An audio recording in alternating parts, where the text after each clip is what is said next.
Hello, my fellow page turners, and welcome back to my channel. I am the man with a hat who reads, and I want to talk about classic literature today because a lot of people, myself included, have it in for classic literature. Like, why are these books famous? They are old. Well, sometimes we judge a little too harshly on that, and I've been trying to read more classic literature over the last few years, and I thought I'd just take a time here and do a video about it. For the sake of this video, I'm going to define classic literature as anything published prior to 1950, and I'm just going to kind of split this video into three parts. The first, I'm going to talk about the classics I read this previous year that is just about over, and then I'm going to talk about my planned classics for 2022, and then just run down some of my favorites so far, my top 5, not even ranked, but my top 5 that I have. So starting with this year, I read 3 books that could be considered classic literature this year. One of them I can't put my hands on my copy of is Charles Dickens' Great Expectations. I read that earlier this summer, back in June, I believe, and I enjoyed it for the most part. It wasn't my favorite of his so far. That distinction still goes to A Christmas Carol because it is the essential Charles Dickens book out there.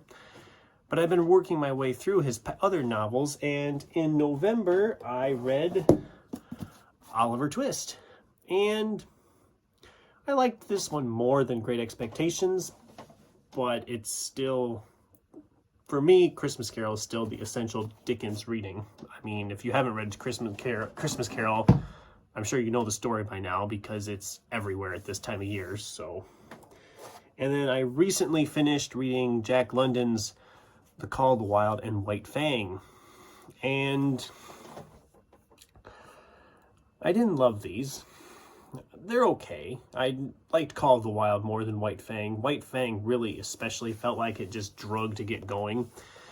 I don't think I would read these again, but that's the thing. You don't know if you don't try, right?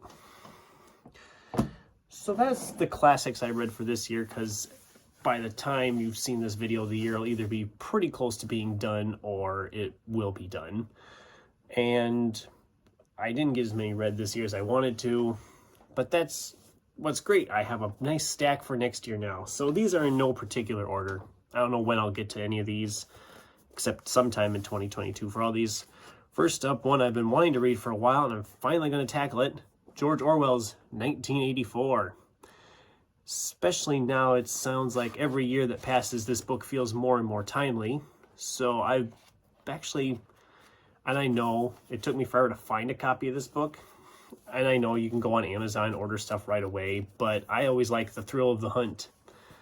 And this was surprisingly a hard one to get a hold of. I've been looking for a couple years and I never could find it anywhere. So I'm glad to finally get a hold of it, and that'll be probably sometime within the next few months. I'm going to try to get that one tackled. I've been waiting to read that one for quite a while. One I don't know a lot about, but I hear people talk about when they talk about classics, is Joseph Conrad's Heart of Darkness. And this one actually has The Secret share in it with it, which I know nothing about. But this book I found had a price tag of $1. So can't go wrong for $1. And I've wanted to read Heart of Darkness, so I'll read them both and see how I enjoy them. I'm going to continue my Dickens reading with probably the biggest of his. This edition clocks in about 700 some pages, but David Copperfield. I've been wanting to read this one for a little while. This is actually the one that made me decide to go back and read Dickens's other stuff, because I've been wanting to read this one. And it's going to take me some time. This will probably be my big book I tackle in the summer. I usually tackle a big one in June. That's probably what that one's going to be. I'm not even going to try to pronounce his name. I've been trying for years and still haven't got it right, I'm sure. But Crime and Punishment. And I'll let you guys read the name because I just can't. I can't read that. I'm not even going to try. But I've been wanting to read this one for a long time. I've heard really good things about Crime and Punishment. So this is one I'm really excited to crack into sometime this year. Possibly even in January. I don't know. Just depends on what happens between now and then. And then this one is partially a reread because I read part of this when I was in high school, but I'd like to revisit it, and this is the whole thing of Dante's The Divine Comedy. Inferno, Purgatorio, and Paradiso. I read Inferno, but I never read the rest of it, and this is a beautiful addition to all of it. It's got some nice illustrations going on. And yeah, I'm really excited to tackle this one again and get back in and read this again, because I honestly don't remember. I remember the general gist of Inferno, but it's been so long, I don't remember everything. So I'm excited to get back into that. Again, that might be in the fall, possibly late summer, I don't know. And just to finish off, let's talk about some of the ones I've read so far that I really enjoyed, because there are a couple here. I have 5. Again, these are in no particular order. I mean, I could probably rank them, but it's really hard to rank between a couple of these because they're just so different. But if you're ever looking for classic adventure, you can't go wrong with Jules Verne. And this is Journey to the Center of the Earth. I knew this story going in. I mean, some of the classics are everywhere, like I've said. You've heard the stories before you ever read the book. But this, I really enjoyed this. This is a great adventure story. And if you're looking for that, then this is perfect. Starter classic. This edition here is just under 300 pages. And it flew by when I read it. It really flies by. One that a lot of people don't ever talk about is Sierno de Bergerac. This is actually a play, and I read this mainly because I've seen different movie versions of it. As a matter of fact, there's a new movie version coming out in January, I believe it comes out. So I'm curious to see that, and I loved this story, and it's a really good story, a love story, if you will, which isn't usually my thing, of course, but this really worked here as a play.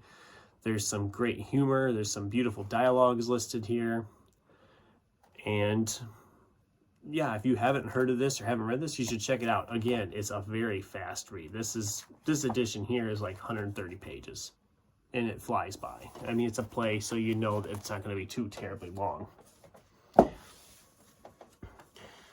I don't have it in its own edition. This one comes in a Tale of Horror selection. It's got 3 novels in it.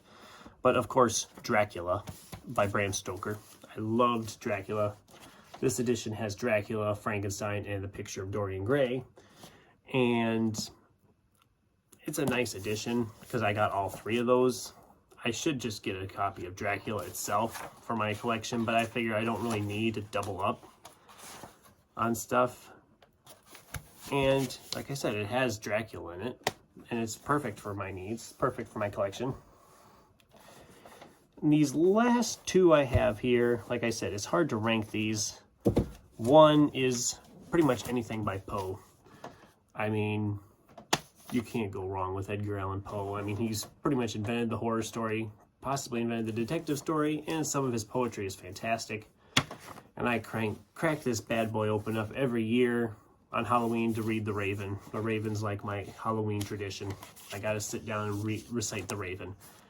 And I love this collection. I actually have read through this whole collection, and it was a chore. It's a lot of pages. There's a lot of stuff here. And if you're a Poe fan, you probably have something similar to this with all of his tales and poems in it. Or if you don't, you want a copy of it because it's Poe. You can't go wrong with Poe. And it's probably the easiest. If you were looking to get into the classics at all, I'd say Poe would be a great place to start because he's just has so much you can start with. There's so many different stories and poems in this collection, in his whole repertoire, that you could easily get started anywhere, and it's pretty easy to start with him. And finally, I want to get a different copy of this book. This is an old copy I had gotten a hold of, and I read this in the summer of 2019, and it did take me a while. It's probably the longest of all of these books here, and that's Victor Hugo's Les Miserables. People rave about this book, and I didn't believe them. I'll put it that way. I thought they were overhyping it a bit, and it happens in a lot of these classics that they get overhyped. but the hype is real here. This book is phenomenal. As long as it is, don't let it deter you on its length. They cover a lot of stuff in this book, and it's handled so well. So well. And it's probably was one of my favorite books I read in 2019. And it's, let's see, it was published in 1862, so 170, 180 years old. It's not new anymore, and the plot's been everywhere. So people know the story has been adapted God only knows how many times. But yeah, this is one too that you really need to read at some point in your life because it is phenomenal. It is such a great, great story. And yeah, that's what I have here. A bunch of classics I've read or am hoping to read, and there are more I'd like to read. This is just what I have right now in my collection. I'm hoping to find some more. Obviously, in the months ahead, it just depends on what I find in my hunts and stuff.